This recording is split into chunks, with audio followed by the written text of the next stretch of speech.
Olá pessoal, bem-vindo a mais uma aula de programação. A gente estava aprendendo aí sobre a classe JOptionPane, a gente vai continuar aqui nela, certo? Daqui a pouco a gente vai entrar também no conceito da orientação ao objeto. Vamos utilizar a classe JOptionPane dentro dos conceitos da orientação ao objeto, correto? Por enquanto estamos fazendo tudo na main, não estamos utilizando a orientação ao objeto. Muito bem, pessoal. Agora vamos fazer aqui nesse exercício, utilizando a classe JOptionPane. Vamos colocar aqui uma estrutura de repetição, correto? Vamos utilizar aqui a estrutura de repetição for, utilizando a classe JOptionPane. Muito bem, o que é o programa que eu quero desenvolver? É o seguinte, o programa vai ter que pedir para a pessoa digitar o nome 3 vezes. Só para relembrar, os laços de repetição, eles podem ser condicional, certo? Ou ele pode ser um laço contado. O laço contado é quando eu já tenho em mente a quantidade de vezes que uma pergunta vai se repetir. Quando eu não sei essa quantidade, quando eu não tenho definido essa quantidade, eu vou usar um laço condicional, certo? O laço contado aí mais utilizado é o for. E os laços condicionais temos aí o while, o do while, no caso do Java, certo? Por exemplo, no Delphi temos o while, do while temos o repeat, temos outros. Mas aqui no Java temos o while e do while, que são os mais utilizados. Esses são os laços condicionais. E o laço contado é o laço for, que eu já tenho aí a quantidade definida de vezes que uma determinada pergunta vai se repetir. Certo? Então, eu quero que o programa cadastre 3 nomes, ou seja, eu já tenho a quantidade exata na minha cabeça. Eu quero cadastrar apenas 3 nomes. Se eu não soubesse essa quantidade, por exemplo, se fosse cadastrar aí o tanto de nome que eu quisesse, 5 ou 10 ou 20, eu ia ter que utilizar um laço de repetição condicional, certo? Que é no caso o while ou do while, no qual eu defino uma condição de parada desse laço, certo? Mas muito bem, esse exercício eu quero utilizar apenas o for, juntamente com a classe JOptionPane. Primeira coisa, eu vou ter uma variável do tipo string chamada nome, que eu não quero cadastrar 3 nomes. Não é isso que eu quero fazer? Muito bem, declarei a variável.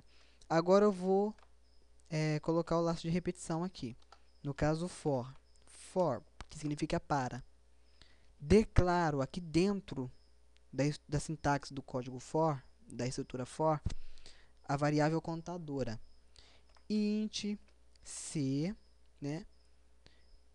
Lembrando que a variável contadora, a variável contadora de um laço, ela tem que ser do tipo inteira, porque um laço não dá uma volta e meia, ele dá uma volta, 2 voltas, 3 voltas, sei lá. Ele é completo, né? Ele se repete completo, ele não vai repetir meio laço, meia volta, certo? Então tem que ser inteiro, não pode ser double e nem string. Então, eu declarei aqui a minha variável contadora, int c de contador, ou pode ser i de incremento. A maioria dos exercícios você vai encontrar i declarado como i, mas este nome não importa, você pode colocar o nome que você quiser, certo? A gente costuma utilizar como padrão c ou i, c de contador ou i de incremento, certo? Muito bem, já declara a variável com o seu valor inicial. Pode ser tanto 0 quanto 1, da forma que você preferir. Eu prefiro utilizar o 1. Então, a variável vai iniciar com 1, já defino o valor final dela, que é menor igual a 3, né, 3 vezes, né, 3 nomes que eu quero cadastrar. Se eu tivesse iniciado ela com 0, aqui teria que ser menor ou igual a 2, porque ele conta também a partir do 0, certo? Se eu iniciei com 1, aqui eu vou colocar 3. E aqui eu coloco o incremento, por exemplo, c mais mais. Esse incremento vai acrescentar mais uma volta a cada repetição, certo? Se não tiver um incremento, vai dar um laço infinito aí, não vai parar de repetir nunca, porque o c, a variável contadora, sempre vai ser 1, certo? Esse incremento aqui, ele adiciona mais 1, então, ela começa com 1, mas quando ela chega aqui, ele acrescenta mais 1, então ela vai passar a valer 2 na segunda repetição. Aí ela passa por aqui de novo, incrementa mais 1, então ela já vai valer 3 na terceira repetição. Agora, se não tivesse incremento, ele não vai adicionar nada. Ou seja, o 1 sempre vai ser 1, a variável c sempre vai ser 1. Então, ela não vai parar nunca, porque o c nunca vai ser menor ou igual sempre vai ser menor ou igual a 3, porque eu não estou incrementando. Então, nunca esquecer desse incremento aqui no final. Muito bem, para a int c igual a 1 até menor ou igual a 3, incrementando 1 a cada repetição, abro aqui e coloco meu bloco de texto. Só para relembrar, esse incremento não precisa necessariamente ser de 1 em 1. Eu posso incrementar de 10 em 10, de 20 em 20. A gente vai ver um pouquinho sobre isso nas próximas aulas que forem surgindo aí. Muito bem. O que eu quero que repita? Não é a pergunta digite seu nome, né? Não vou cadastrar 3 nomes. Então, vamos lá. Utilizando a classe JOptionPane, né? Coloco o nome da variável que vai receber essa informação, que no caso é o nome, igual a JOptionPane. Não preciso converter aqui, porque o nome é do tipo string. E a classe JOptionPane é string, então não preciso converter. Certo? Só converto quando a informação que for digitada, só vou converter se ela for, por exemplo, diferente de string. Show o que? Input. Não valor input. Eu não vou receber um valor. Digite seu nome. Ponto e vírgula. Muito bem. Simples. Certo? Aqui está dando um erro porque eu coloquei o sinal de igual. É só menor igual. Correto? Valor final. Valor inicial 1. Ela vai repetir até o C. Até a contadora ser menor ou igual a 3. E aqui o incremento. Vai lá. Digite seu nome. Então, ela vai repetir essa pergunta, digite seu nome 3 vezes, que é o valor que está definido aqui, ó, certo? Depois disso, eu vou exibir o nome. Digito o primeiro nome e exibo ele. Digito o segundo nome e exibo ele. Digito o terceiro nome e exibo ele. Se eu quisesse exibir todos os nomes que foram digitados, eu teria que criar um vetor para armazenar cada nome, certo? Porque se eu não criar um vetor, ele não vai mostrar os 3 nomes. Se eu digitar 3 nomes diferentes, ele vai mostrar o último nome que foi digitado, porque ele substitui, certo? O segundo nome vai substituir o primeiro nome que estava aqui na variável nome.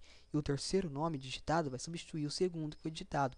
E no final ele vai mostrar quem? O último nome que foi digitado. Agora, se eu criar um vetor, eu posso definir lá 3 espaços na memória, cada espaço armazenando um nome. Sendo assim, no final, eu posso mostrar os 3 nomes que foram digitados. Mas não estamos trabalhando com vetores. Eu quero que a pessoa digite o nome e, em seguida, já mostre o nome que foi digitado. E isso tem que ser feito 3 vezes, que é o que eu defini aqui no laço. Pronto, é só isso. Só isso aqui que deu de código. Certo? Aqui eu tenho a estrutura de repetição, for, que vai repetir essa pergunta aqui 3 vezes. Muito bem, vamos executar então. A primeira repetição, essa aqui é a primeira. Digite seu nome, Wellington. A segunda vez, digite seu nome, Wellington. E a terceira vez, digite seu nome, Wellington. Pronto, repetiu 3 vezes, certo? Mas o que vocês observaram aí? Que eu não exibi o nome. Por quê? Porque eu não coloquei aqui no código. Então, vamos lá. JOptionPane.show message dialog. Se eu usei o message, eu tenho que usar o null aqui, tá? Eu falo assim para vocês decorarem, para não esquecer desse null. E aqui eu vou exibir a informação. Nome, por exemplo, igual.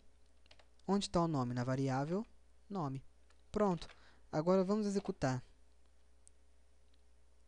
Lembrando que tem que repetir 3 vezes a mesma pergunta. Essa aqui é a primeira vez. Digite seu nome. Wellington. Nome igual a Wellington. Digite a segunda vez, ó. Mostrou. E agora a última vez. Digito. E aqui, mostrou. Correto, pessoal? Muito bem, é isso que eu queria mostrar para vocês. Certo? Não esqueça de visitar nosso site aí, que vai ter bastante exercício para vocês resolverem em casa e aprender. Até a próxima aula.